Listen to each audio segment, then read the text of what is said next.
JFD na silaga campaign for just and fair delimitation matang da koi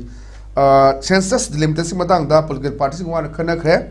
MSA da khenuna NRC update tawraga mitok khandoknaba warep na khre aduga NRC tawdima khe koi magi Meekok thibagi hai tare census ki thabak lepi na ba takhilaning hai bangarangi warep na logre maruina ko NRC laiba Manipur da mitok issue si koire ko 1980s dagi horakana matam duda Suna so thodang loduna koi go back foreigner kain tawduna issue mayam tawba koi thengna khre matum dagi ngasi sahi 2025 ni sahi nifuga mangasi karim ta dogna lavani mamang tu 1980s ki matam da koi da Suna so thodang loduna toramba tu da maduda koi Meekok tho madi ngasi sahi nifu manga leire po se masia koi thom da su ya ba pone du fast pass how di how kre adu masia koi chekhin ba mani mathau ta buduna duna ngarang ki ton ba bifam pak thok tuna koi campaign for just and fair delimitation na JFD torokan da pangthok kiba mifam sida ton political parties mi yauki aduga kuki mi na gagi di yauki heba hoilan pauda report to su yaure aduna kaidu bagi akoina NRC da ka to oribano delimitation karigi tawdori bano aduna census samsu delimitation matang da ngar khana kiba wafam je tamu ki mi kari thamini gi dam object ngarang akogi campaign for just and fair delimitation haidana akogi ton civil society organization mayamgi akogi punsilaga semba committee mana pakhalakpa akogi awareness campaign haita habdi kanada akoi Manipur da census se 2026 mathangi sahista tawgani na haibagi wafam leibani aduga madugi census tugi matungda 2027 dana amuk delimitation ji taw kadawani ada delimitation start taw daw si akhoi ya hojik lai ripa kenogi assembly ki constituency singi magi boundary singsi akhoi ki mafam singduda lai ripa constituency singduda lai ripa missing singduga yengnarga maduki proportionate oiba mawngda akhoi ki keno redraw to ba haibani ba akhoi ki constituency ki constituency singi kano singse boundary singti amuk redraw to gani amuk hana semak to ni aduna asi torpo matam stage ta khuzik lairiba akhoi ki kano se assembly ki seat homfu asi manunda akhoi nipfuna tampaki oiba aduga 20 na singi oiba hariba singsi kano da singso sodam ki hayang sendok semsin khara lakpa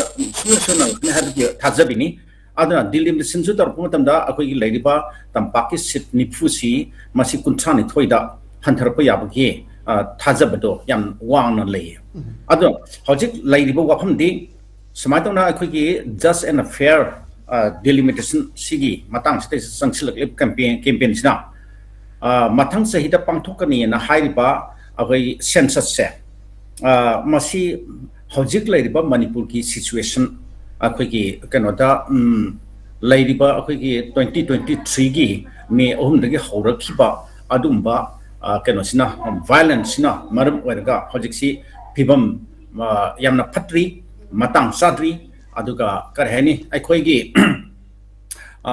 miyam si maning makhatamna national highway sing sathok sasin yadri aduga singda karida akhoi sathok sasin amati yadri adagi kanotiki su amuk singdagi su haiba particular okay ethnic group asigi mio singsu tampakta amuk lakpa yadri adna sangthok sangsin yadriba adagi han mahusha gi atugi mungsi sanana inna chikna yamna phajana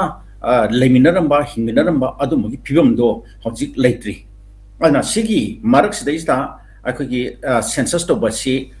matang sate haiba wapamni aduga Series ngarang si akoi madu ngarang ki kanodo mifamdo akoi political parties singi conclave haibani adu dei da kanoni aisu yawe yawe means akoi su adum audience amo ina adum taba ai salle aduna political party punamaki mute sing si loina ma yawe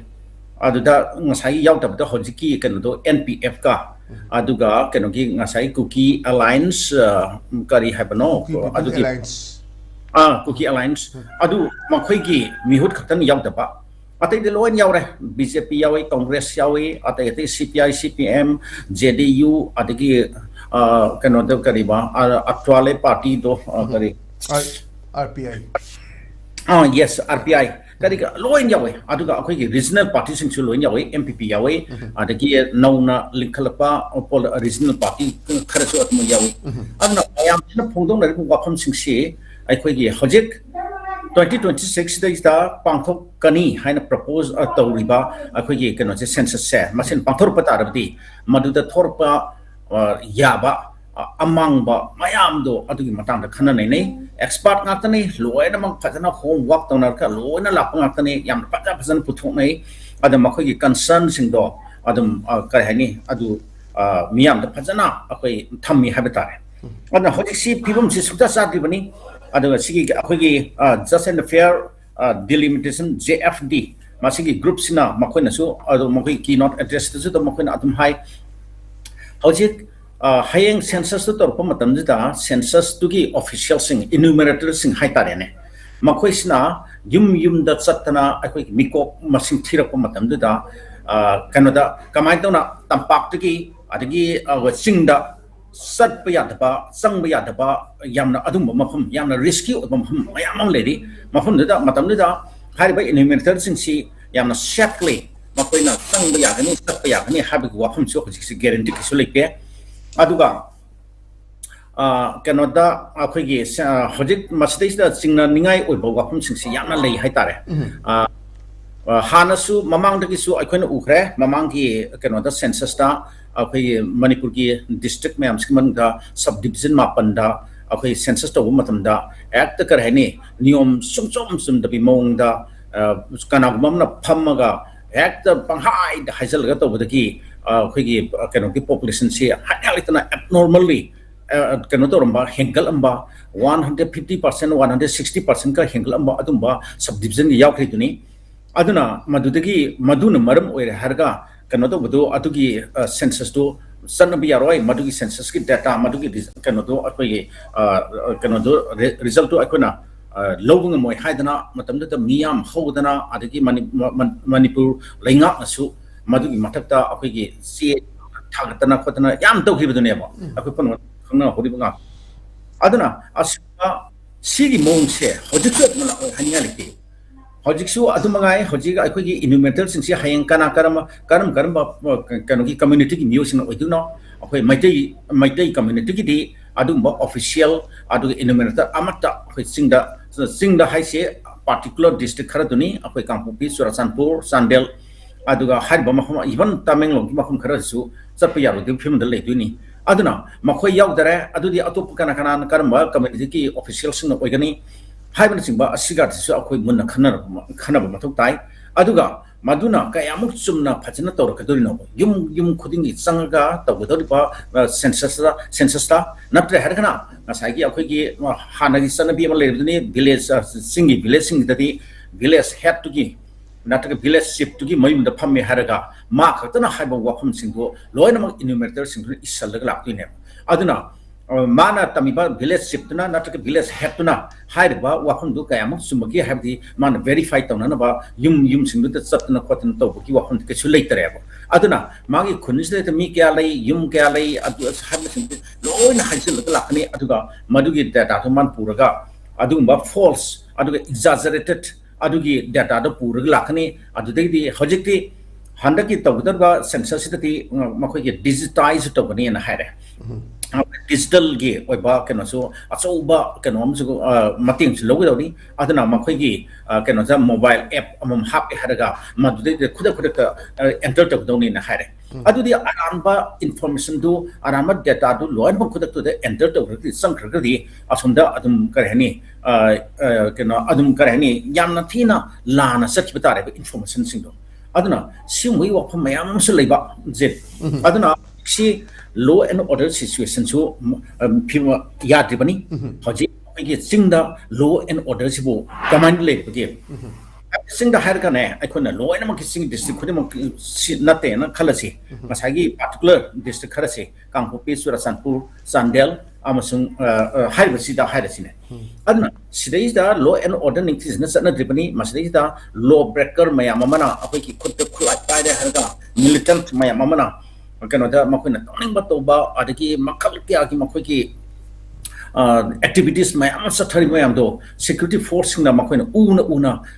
khangna khangna karim ta thingmangam daba tawdaba district administration gi lairiba authority mayam duna su una khangna khangna karim ta tawdaba adom thadok thama free hena thadok thambagi mongse hojik se aiku uri bane aduna law su laitaba order su laitaba asingba phibum ste do kamai tawna sigi census tawdorino aduna madudai da adumba tawrena khalsi maduda pirakadurba maduki makhoi data makhoi information mayam dudi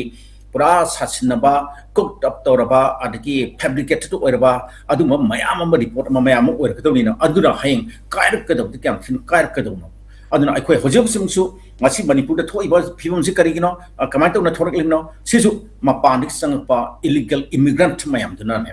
makhoi na khulai pa ba loop singduki Meekok commander kari kara makhoi na loin oire adi makhoi oire mutung dari kamai tawre aduga hana leizermi ba akhoi ga nungsi sana maitai ga punna lagina charami ba akhoi kambu chingdi makhoi akar hangi khulai pai ba chingduna makhoi gi makha thamer ka makhoi na apa amada to honle adu nakhoi na sit ba yaroi sit da mani haim sing ba makhoi na kaman to na khotna to fre adagi elected representative makhoi gi leiribe singdusu makhoi na support torga kano election ka halpanina aduna hojikti makhoi haiba khulai paiba singduna haiba singdo makhoi indaba yadamdagi adum tawna lady sineba aduna si phim mayam si leibanina hayeng census se niyom sumna just bamongda sumna amasung fair oina pangthokane haiba se thajaniya sulai leitabnina sidai da akhoi civil society organization mayam manipur bu kanningba manipur ki tunglam sat ki tamta akhoi ki ngasi ki mirol se kano da ngasina akhoi na hoji wari se masi matungda akhoi ki tunglam satta wa danaba matungda tungdala akdaba akhoi ki future generations na wa hu danaba akhoi ki manipur kannanaba adugi tamta masi ki campaign se sathar pane yam phajaba tamo yam next